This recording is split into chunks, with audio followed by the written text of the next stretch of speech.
آج کل غسل خانے ایسے ہی ہوتے ہیں جن میں بے پردگی کا بالکل بھی اندیشہ نہیں ہوتا، لہٰذا ان میں مکمل برہنہ غسل کرنا بلا کراہت جائز اور درست ہے۔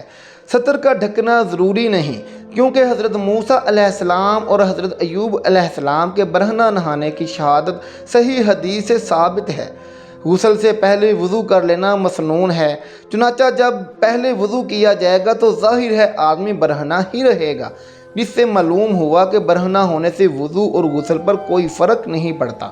سیدنا ابو ہریرہ رضی اللہ تعالیٰ عنہ نبی کریم صلی اللہ علیہ وآلہ وسلم سے روایت کرتے ہیں کہ آپ صلی اللہ علیہ وآلہ وسلم نے فرمایا، بنی اسرائیل برہنہ غسل کیا کرتے تھے، ایک دوسرے کی طرف دیکھا کرتے تھے، اور موسیٰ علیہ السلام تنہا غسل کیا کرتے تھے۔ تو بنی اسرائیل نے کہا کہ واللہ موسیٰ علیہ السلام کو ہم لوگوں کے ہمراہ غسل کرنے سے سوا اس کے کچھ معنی نہیں کہ وہ فتق، ایک قسم کی مردانہ بیماری میں مبتلا ہیں۔ اتفاق سے ایک دن موسیٰ علیہ السلام غسل کرنے لگے اور اپنا لباس پتھر پر رکھ دیا۔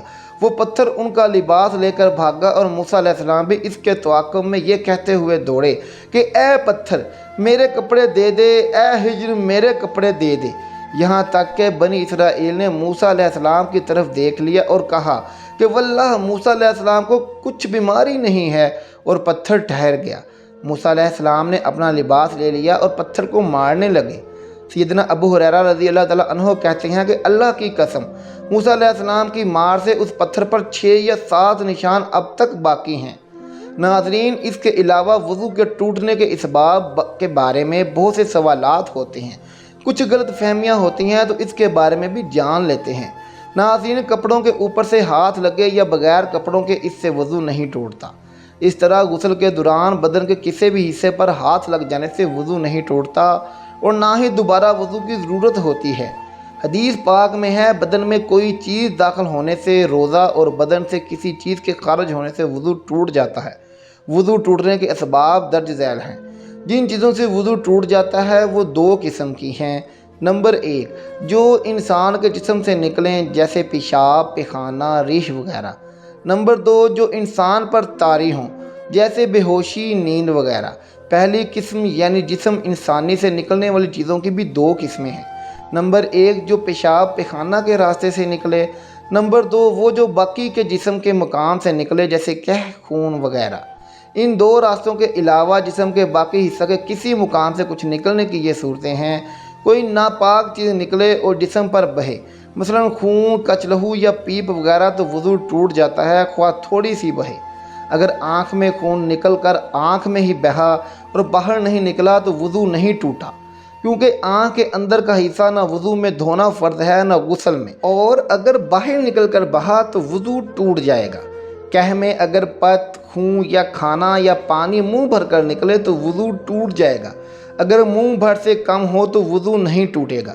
منہ بھر کہہ وہ ہے جو بغیر مشقت نہ رک سکے۔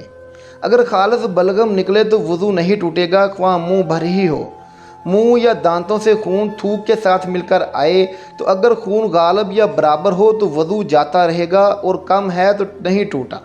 اگر زخم پر خون ظاہر ہوا اور اس کی انگلی یا کپڑے سے پونچھ لیا، پھر ظاہر ہوا، پھر پونچھ لیا، کئی بار ایسا کیا، اگر یہ سب دفعہ کا خون مل کر اتنا ہو جاتا ہے کہ بہہ جائے تو وضو ٹوٹ گیا، ورنہ نہیں ٹوٹا۔ اگر آنکھ یا کان یا چھاتی یا ناف یا کسی حصے سے جسم سے درد کے ساتھ پانی نکلا تو اس سے وضو ٹوٹ جائے گا۔ اگر بغیر درد کے نکلا تو وضو نہیں ٹوٹے گا۔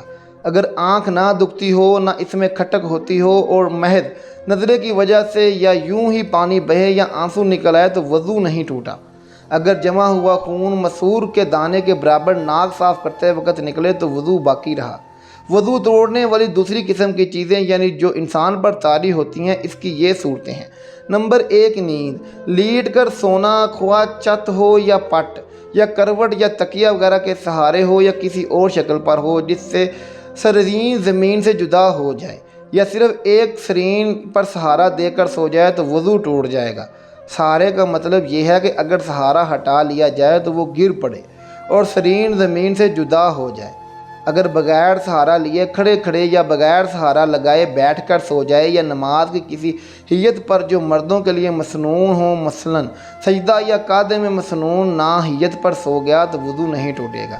اگر دونوں سرین پر بیٹھا ہے، گھٹنے کھڑے ہیں، ہاتھ پنڈلیوں پر لیٹے ہوئے اور سر گھٹنوں میں ہے تو اس حالت میں سونے سے وضو نہیں ٹوٹے گا۔ نمبر 2، بے ہوشی، خواہ بیماری یا کسی اور وجہ سے ہو، مثلا غشی، جنون، مرگی اور نشہ وغیرہ سے بے ہوشی ہو جائے تو وضو ٹوٹ جاتا ہے، اگرچہ تھوڑی دیر ہی ہو۔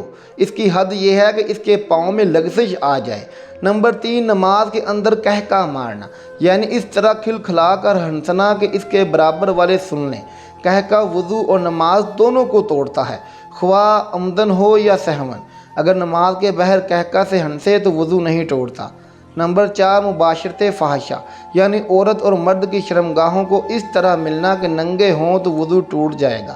اس کے علاوہ خون یا پیپ یا زرد پانی کہیں سے نکل کر بہا اور اس سے بہنے میں ایسی جگہ پہنچنے کی صلاحیت تھی جس کا وضو یا غسل میں دھونا فرض ہے تو وضو جاتا رہا۔ اگر صرف چمکا یا ابھرا اور بہا نہیں، جیسے سوئی کی نوک یا چاقو کا کنارہ لگ جاتا ہے اور خون ابھر یا چمک جاتا ہے، یا خلال کیا یا مسواک کی انگلی سے دانت مانجے یا دانت سے کوئی چیز کاٹی، اس پر خون کا اثر پایا، ناک میں انگلی ڈالی، اس پر خون کی سرخی آ گئی مگر وہ خون بہنے کے قابل نہ تھا تو وضو نہیں ٹوٹا۔ چھالا نوچ ڈالا، اگر اس میں اس کا پانی بہہ گیا تو وضو جاتا رہا ورنہ نہیں۔ اللہ پاک ہمیں بہتر عمل کرنے کی توفیق عطا فرمائے، آمین ثم آمین۔